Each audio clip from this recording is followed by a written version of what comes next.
بسم اللہ الرحمن الرحیم۔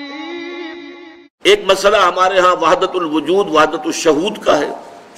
اگرچہ یہ مسئلہ خالص فلسفیانہ ہے، اسے دین کا اور عقائد کا مسئلہ نہیں سمجھنا چاہیے، لیکن یہ ہے کہ وجود جو ہے مشترک ہے، اللہ کا وجود ہے، ہمارا بھی وجود ہے۔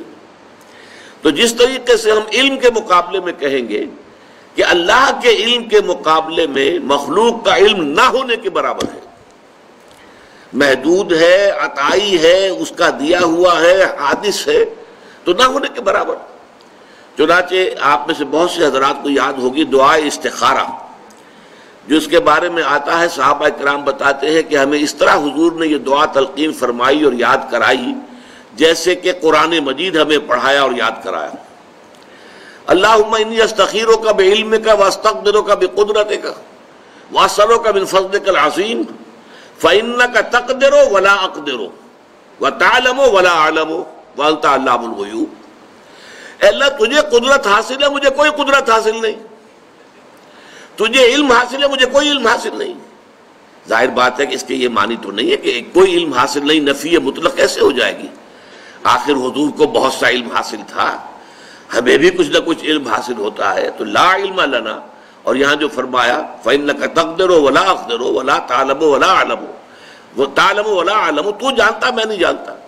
وہ اس اعتبار سے کہ ہمارا علم اللہ کے علم کے مقابلے میں نہ ہونے کے برابر ہے، جس کے بارے میں ایک حدیث میں یہ تشریح دی گئی ہے کہ تم اپنے علم کا اور اللہ تعالیٰ کے علم سے تقابل کرنا چاہو تو یوں سمجھو کہ سمندر کے کنارے کھڑے ہو کر ایک انگلی پانی میں ڈبو کر نکال لو تو جتنا پانی تمہاری انگلی پہ لگ کر آ جائے گا، اس پانی کو جو تناسب ہے سمندر کے پانی کے ساتھ، وہ تناسب بھی تمہارے علم کو حاصل نہیں، اللہ کے علم کے ساتھ۔ یہ ہے زمین و آسمان کا فرق ہے۔ تو گویا کہ ہمارا وجود اللہ تعالیٰ کے وجود کے مقابلے میں گویا وہمی ہے، خیالی ہے، حقیقی نہیں ہے، واقعی نہیں ہے۔ یہ وحدت الوجود جو ہے کہ لا معبود الا اللہ، لا مقصود الا اللہ، لا مطلوب الا اللہ، لا محبوب الا اللہ، اب اس میں ایک اوپر درجہ اور ہے، لا موجود الا اللہ، اللہ کے سوا کوئی موجود نہیں، یعنی وجود حقیقی صرف اللہ کا ہے۔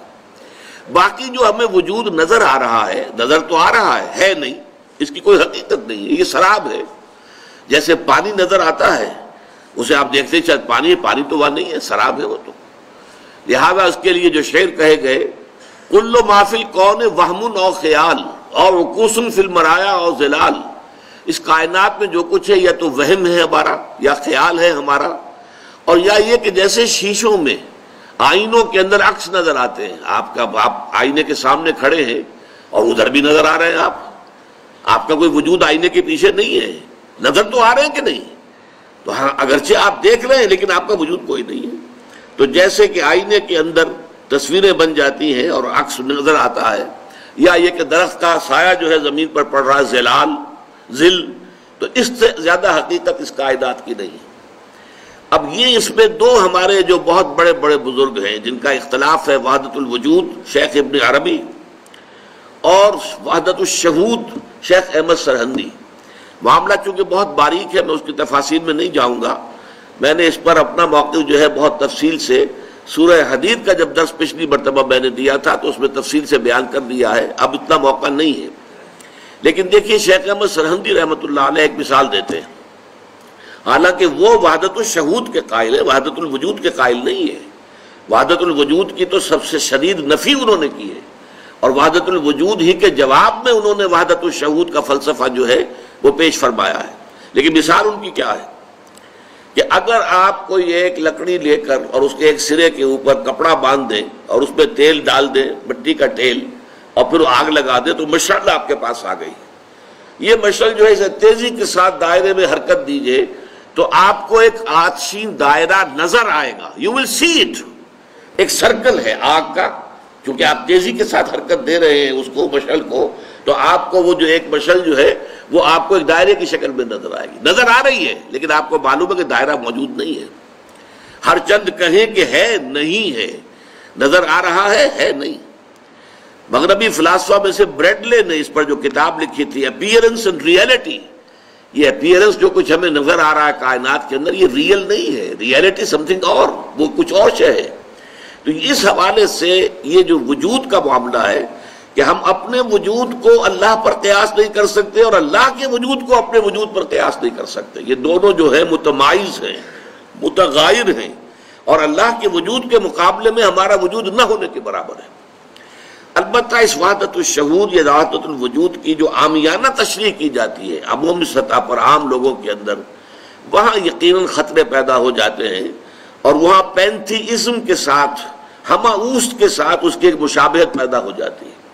یہی وجہ ہے کہ ہمارے بہت سے ائمہ نے، امام ابن تیمیہ رحمۃ اللہ علیہ نے بڑی شدت کے ساتھ جو ہے مخالفت کی ہے اور نفی کی ہے وحدت الوجود کی، اور اسی انداز میں جو ہے شیخ احمد سرہندی نے وحدت الوجود کی نفی کی ہے، اس لیے کہ وحدت الوجود کی تعبیر جو ہے باریک ہو کر پینتھیزم کے ساتھ جا کر مل جاتی ہے، ہمہ اوست کے ساتھ۔ اس حوالے کو یوں سمجھنا چاہیے کہ در حقیقت اس میں زمین و آسمان کا فرق یوں ہے، پینتھیزم میں کائنات کو حقیقی مانتے ہیں، اللہ اس کائنات میں گم ہو گیا ہے، اللہ نے یہ شکل اختیار کر لی، اب اللہ کا وجود علیحدہ نہیں ہے، اللہ اس کائنات میں گم ہو گیا، حل ہو گیا، جیسے نمک پانی میں حل ہو گیا، اب کہاں نمک آپ کو نظر آئے گا، یا چینی تھی پانی میں حل ہو گئی۔ تو یہ جو ہے یہ کیفیت ہے کہ اب وجود حقیقی کائنات کا اور اللہ کا وجود گم، جبکہ ان حضرات کا کہنا یہ ہے، چاہے وہ شیخ ابن عربی ہو اور چاہے شیخ احمد سرہندی ہو، کہ کائنات کا وجود ہے ہی نہیں، نظر آتا ہے۔ حضرت شیخ احمد سرہندی کے الفاظ یہ ہیں، ای الصنعت باری تعالی است، یہ اللہ تعالیٰ کی کاریگری ہے کہ معدوم را موجود می نمائند، کہ معدوم جو شے ہے اس کو وہ موجود کی شکل میں دکھا رہے ہیں، حقیقت اس کائنات کی کوئی نہیں ہے۔ بس میں اس پر اس سے زیادہ آگے نہیں بڑھنا چاہتا۔